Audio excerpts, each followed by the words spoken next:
materi mengenai keselamatan dan kesehatan kerja rumah sakit serta pengolahan limbah B3. Mari kita saksikan bersama-sama.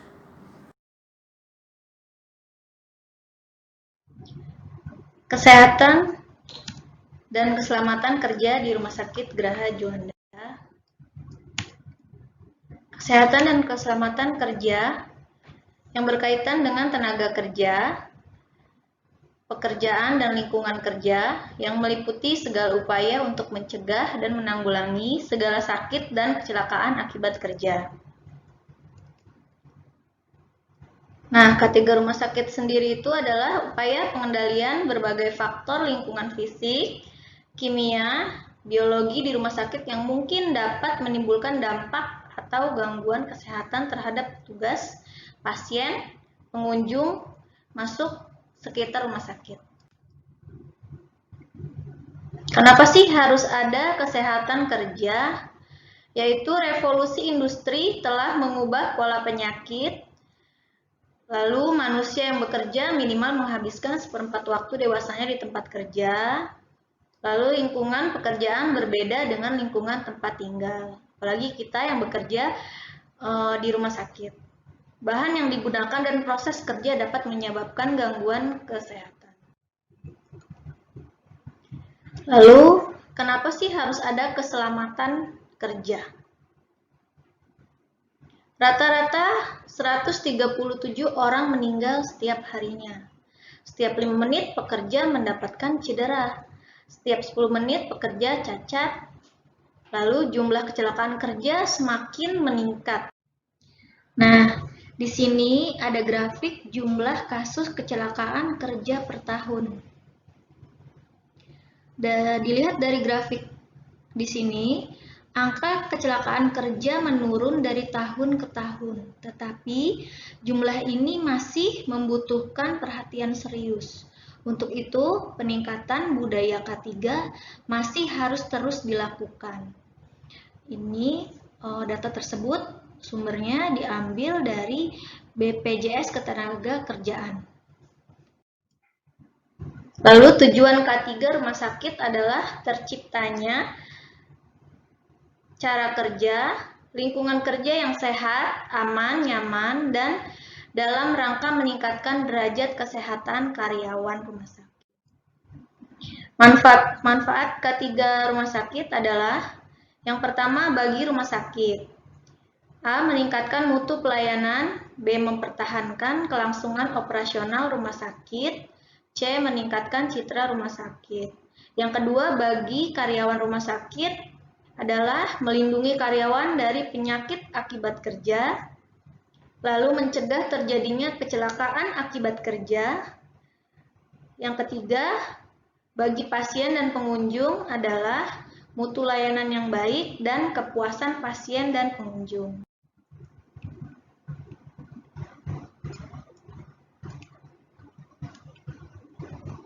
Nah, jika sudah adanya upaya penyerasian, lalu akan terjadi kapasitas kerja yang baik, beban kerja, dan lingkungan kerja yang aman agar setiap karyawan dapat bekerja secara sehat tanpa membahayakan dirinya sendiri dan orang lain, sehingga diperoleh produktivitas kerja yang optimal.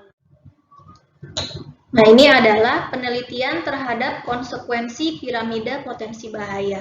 Dari yang terendah adalah jika personel pekerja di ketinggian tanpa menggunakan PPE dan peralatan yang sesuai. Itu yaitu bahaya atau tindakan yang tidak aman atau kondisi tidak aman yang diciptakan oleh pekerja. Nah, yang kedua adalah nirmis atau pertolongan pertama. Jatuh tapi dapat menguasai keseimbangan kembali. Yang ketiga adalah cedera yang tercatat, jatuh dan mendapat cedera di kepala. Lalu yang keempat adalah utama, jatuh dan mengalami patah tangan. Yang paling fatal adalah jatuh, kepalanya terbentur lantai dan meninggal. Untuk teman-teman yang di lapangan, ini hanya slogan aja. Anda bukan monyet, jadi selalu gunakan pengaman utama keselamatan dan kesehatan dalam bekerja. Jadi ditekankan untuk teman-teman yang bekerja pada resiko yang tinggi, diusahakan menggunakan APD yang tersedia, yang sudah disediakan oleh K3. Jika APD tidak ada, bisa diminta ke bagian K3 atau di pengajuan ke bagian K3. Oke. Nah, ini dasar tentang pelaksanaan K3 di Indonesia. Menurut Undang-Undang Nomor 23 Tahun 92 Kesehatan Pasal 23 tentang kesehatan kerja, bahwa upaya kesehatan kerja harus diselenggarakan di semua tempat kerja, khususnya tempat kerja yang mempunyai resiko bahaya kesehatan, mudah terjangkit penyakit atau mempunyai karyawan minimal 10 orang. Nah, ini penyebab kecelakaan di tempat kerja. 96% itu adalah tindakan tidak aman atau unsafe action. 4%-nya lagi adalah kondisi tidak aman atau unsafe condition. Apa sih tindakan tidak aman? Yaitu sebagian besar kecelakaan terjadi karena kelalaian atau ketidaktahuan manusia atau pekerja, dan sebagian kecil dikarenakan faktor lain. Sebab-sebab pekerja melakukan tindakan tidak aman. Yang pertama, karena tidak tahu, pekerja kurang atau ketidaktahuan bagaimana melakukan pekerjaan dengan aman atau potensi bahaya yang akan terjadi sehingga menyebabkan terjadi kecelakaan. Yang kedua, karena ketidakmampuan.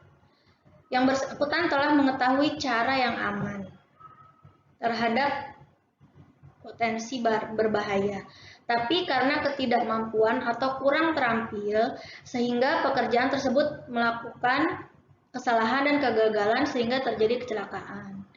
Ini mungkin harus sering-sering mengikuti pelatihan. Yang ketiga adalah kurang peduli atau kesadaran.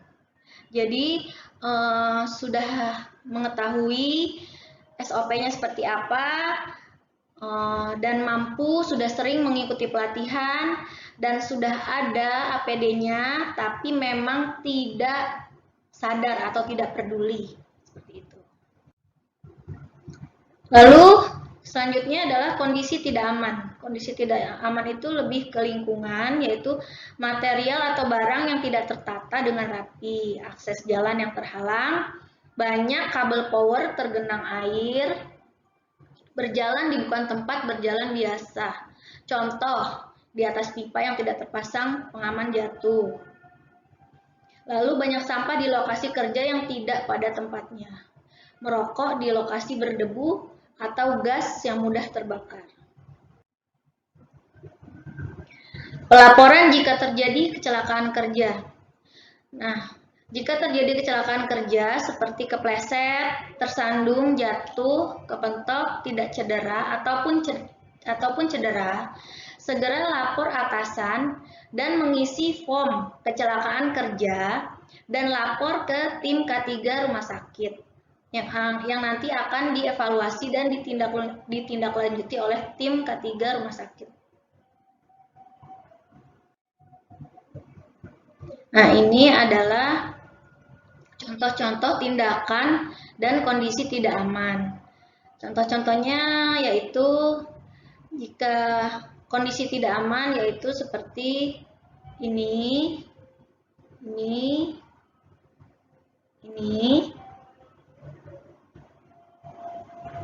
lalu ini. Dan tindakan tidak aman seperti ini, menaiki tangga ini lalu makan di dekat tempat sampah. Ini tindakan ya. Ini tidak menggunakan APD. Ini juga berjalan. lalu ini. Oke. Nah, jangan jadikan K3 sebagai beban, melainkan kebutuhan. Mungkin ini sekian dari tim K3RS. Selanjutnya adalah pengolahan bahan dan limbah B3 di rumah sakit. Salah satu jenis limbah yang banyak dibicarakan karena memerlukan pengolahan khusus adalah limbah yang tergolong bahan berbahaya dan beracun, disingkat B3. Ada 14 ketentuan yang mengatur tentang pengolahan limbah B3, meliputi peraturan pemerintah dan Menteri Lingkungan Hidup. Nah, limbah B3 menurut peraturan pemerintah nomor 18 tahun 99 dan peraturan pemerintah nomor 85 tahun 99 adalah sisa suatu usaha atau kegiatan yang mengandung bahan berbahaya dan atau beracun yang karena sifat dan konsentrasinya dan atau jumlahnya baik secara langsung maupun tidak langsung dapat mencemarkan dan atau merusak lingkungan hidup dan atau dapat membahayakan lingkungan hidup, kesehatan, kelangsungan manusia serta makhluk hidup lainnya. Seperti itu definisinya. Lalu bahan berbahaya dan beracun adalah bahan yang karena sifat atau konsentrasinya dan atau jumlahnya baik secara langsung maupun tidak langsung dapat mencemarkan dan atau merusak lingkungan hidup dan atau dapat membahayakan lingkungan hidup, kesehatan, kelangsungan hidup manusia serta makhluk hidup lainnya. Ini peraturan pemerintah nomor 74 tahun 2001. Prinsip pengolahan B3. Jangan memproduksi limbah B3. Kita diusahakan untuk tidak memproduksi limbah B3 atau meminimalisasi produksi limbah B3. Meminimalisasi limbah B3, reduction, recovery, reuse, dan recycling. Ketiga, pembuangan secara aman atau tidak membahayakan kesehatan masyarakat dan lingkungan hidup. Nah, dari WHO telah mengidentifikasi bahan berbahaya dan beracun serta limbahnya dengan kategori infeksius. Yang pertama ini infeksius ya teman-teman. Yang kedua ini patologis dan anatomis, farmasi, bahan kimia, logam berat, kontainer bertekanan radioaktif. Pengemasan limbah di Rumah Sakit Geraha Juanda. Untuk plastik berwarna hitam, untuk limbah non-infeksius atau domestik, seperti tisu, styrofoam, kertas, kardus, plastik, pembungkus fluid, kemasan makanan atau minuman, limbah padat yang tidak terkena cairan tubuh. Untuk penggunaan plastik kuning yaitu limbah infeksius, yang terdiri dari selang infus bekas, kateter urin bekas, popok habis pakai, kantong darah, kapas cebok, dan limbah padat lain yang terkena cairan tubuh kecuali limbah benda tajam. Untuk penggunaan plastik merah yaitu digunakan untuk limbah B3, diantaranya yaitu baterai, elektronik atau suntik, tinta printer, chemical, kaca, lampu, kabel, cartridge, printer atau botol bekas chemical, bekas kaleng cat, botol oli, vial bekas obat. Lalu yang selanjutnya safety box atau jerigen dengan simbol B3, benda tajam berukuran kecil, jarum, ampul, silet, bisturi, dan benda tajam yang berukuran kecil. Nah, apa saja sih regulasi B3 yang dimiliki rumah sakit? Yaitu mengatur nomor 1 data inventarisasi B3 serta limbahnya yang meliputi jenis, jumlah, dan lokasi. 2. Penanganan, penyimpanan, dan penggunaan B3 serta limbahnya. 3. Penggunaan alat pelindung diri dan prosedur penggunaan. Prosedur bila terjadi tumpahan atau paparan.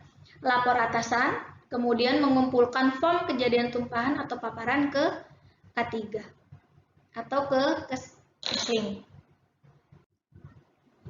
Keempat, pemberian label atau rambu-rambu yang tepat pada B3 serta limbahnya.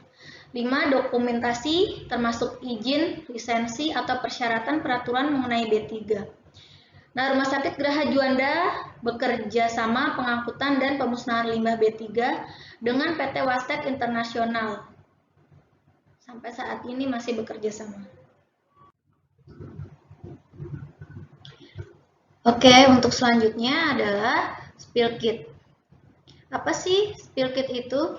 Spill kit merupakan seperangkat alat yang digunakan untuk menangani tumpahan infeksius atau B3. Isi spill kit itu meliputi plastik kuning, plastik merah, APD yang terdiri dari sarung tangan, Google, masker, apron, lalu ada pinset, alkohol, backlin, kertas, dan tisu. Teman-teman, pastikan di setiap unit itu alat dan bahan ada dan lengkap. Jika terjadi suatu tumpahan, dapat dibersihkan menggunakan spill kit. Demikian materi yang saya sampaikan mengenai K3 rumah sakit dan B3. Semoga bermanfaat dan dapat diterapkan di lingkungan kerja Rumah Sakit Geraha Juanda. Oke, jaga kesehatan dan keselamatan teman-teman semuanya. Terima kasih.